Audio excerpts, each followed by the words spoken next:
Shalom Bapak Ibu Saudara yang kasih Tuhan. Selamat pagi, kembali berjumpa dalam inspirasi pagi pada hari ini. Hari ini saya akan menunjukkan sebuah gambar Bapak Ibu. Ini pasti terlihat. Saya hari ini lagi sedang diajarkan ini Bapak Ibu. Kalau Bapak Ibu lihat di sini ada dua lingkaran, ada lingkaran yang besar dan lingkaran yang kecil. Lingkaran yang besar itu berbicara tentang aktivitas kita. Aktivitas di gereja, aktivitas di pekerjaan gitu. Sedangkan lingkaran yang kecil itu berbicara tentang hubungan kita dengan Tuhan. Nah, ini adalah sebuah refleksi yang buat saya pribadi, saya disadarkan, oh iya ya. Apalagi dengan belakangan ini saya ada tambahan kegiatan yaitu kuliah lagi. Saya hampir nggak punya waktu untuk bersama dengan Tuhan.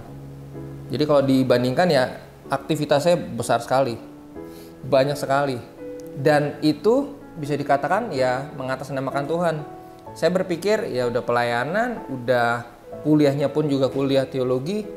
Ya saya menyamakan, mendefinisikan dengan itu semua sama dengan bergaul dengan Tuhan. Padahal sebenarnya tidak Bapak Ibu. Akhirnya apa yang terjadi ketika saya memperbesar ini aktivitas saya dan saya punya waktu yang kurang untuk bersama dengan Tuhan. Akhirnya apa? Kehidupan saya tidak balance. Dan yang terjadi adalah saya mengalami burnout. Kecapean Bapak Ibu. Kecapean secara fisik capek, secara emosi capek, saya mengalami kelelahan hari-hari ini.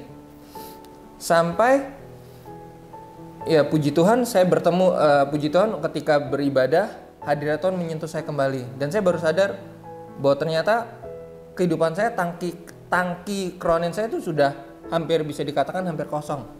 Seperti ibaratnya bensin itu udah bener-bener udah tinggal setitik. Itu kalau terus dijalanin makan mogok. Nah begitu pula dengan hidup saya. Sampai akhirnya Tuhan menyadarkan saya dengan satu ayat firman Tuhan. Saya akan bacakan. Di dalam Markus 6 ayat yang ke-31. Firman Tuhan berkata seperti ini Bapak Ibu.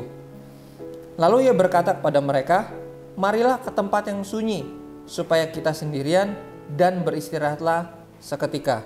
Sebab memang begitu banyaknya orang yang datang dan yang pergi sehingga makan pun mereka tidak sempat. Ini adalah satu gambaran, satu kisah di mana murid-murid Yesus begitu padat, begitu punya jadwal yang padat dalam pelayanan, tentunya bersama dengan gurunya Tuhan Yesus, sampai dikatakan makan pun mereka tidak sempat. Nah di sini Tuhan Yesus memberikan ajakan ketika kelar pelayanan, ketika banyak orang yang ngalamin kesembuhan, mujizat, hype-nya lagi tinggi. Tuhan berkata seperti ini, yuk kita sendirian, yuk kita ke tempat yang sunyi dan beristirahatlah. Seringkali kata istirahat ini adalah kata yang buat kita kurang begitu penting. Tapi kalau misalnya kita udah sampai sakit baru kita sadar bahwa istirahat itu penting. Nah di sini kita diajarkan, saya diingatkan secara pribadi untuk punya waktu di dalam istirahat. Istirahat itu bukan berbicara tentang istirahat secara fisik aja, tapi istirahat secara emosi, secara rohani, dimana kita benar-benar ya meluangkan waktu untuk bersama dengan Tuhan, meluangkan waktu untuk kita bergaul dengan Tuhan. Karena kan firman Tuhan katakan di Matius 11 ayat yang sudah sangat kita hafal, Tuhan mengundang kita semua, datang kepadaku semua yang letih lesu dan beban berat, aku akan beri kelegaan kepadamu.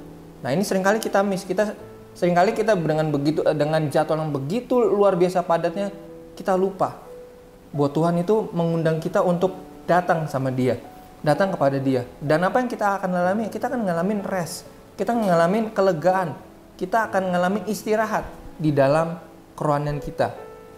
Saya percaya kehidupan kita ketika di mana-mana kalau kehidupan tidak balance itu akan tidak baik. Begitu pula di dalam kerohanian kita. Tuhan minta kita untuk yuk kembali. Firman Tuhan katakan beristirahat dan beristirahat. Sehingga apa Bapak Ibu? Kita tidak mengalami seperti ini. Hidup kita akan balance. Kita melayani, kita bekerja buat Tuhan, kita kuliah, kita bekerja, itu adalah hasil daripada, itu keluar dari hubungan kita dengan Tuhan. Tuhan Yesus memberkati.